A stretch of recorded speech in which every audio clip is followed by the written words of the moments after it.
Ruhle took a deeper look at Puerto Rico's collapsing economy. You went there, you came back. What'd you find? Well, I met with business leaders there, Americans who have moved their businesses, but I also sat down with the governor, Alejandro Padilla.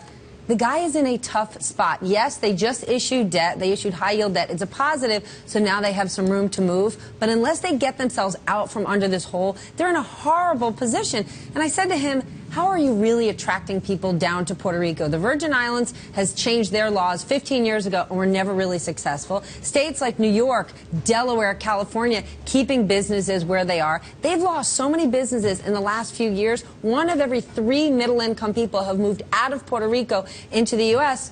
But the governor says this is a competition. He's there to win. He's going to make it happen. Take a listen. I think it's a competition issue. What I should do when a company from Puerto Rico go to You Can Beat Zero offer of New York? They are competing. They want to compete. We want to compete. And let me tell you something. I hate to compete. I just like to win. Listen, those are big words from a politician. He hates competition. He just likes to win.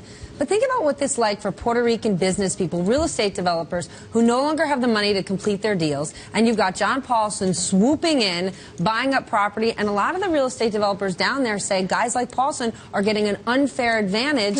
It's a tough spot. You know, I'm glad you bring him up because you mentioned this brain drain out of Puerto Rico, the professional class leaving in droves for Florida or somewhere else.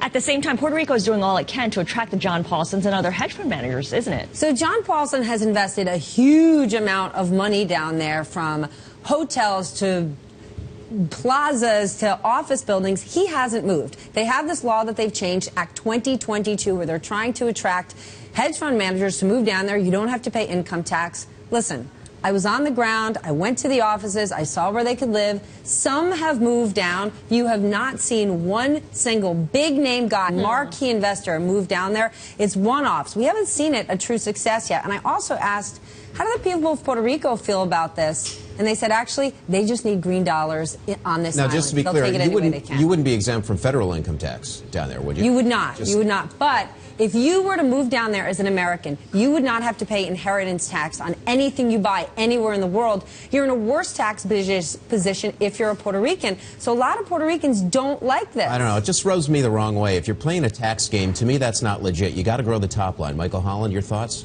Puerto Rico has always played the tax game, whether it was their municipal bonds, which they issue, or what Stephanie's talking about. It hasn't worked. Right. It hasn't worked, and at this point, $70 billion worth of debt. There's a big question: how are they going to get out of this?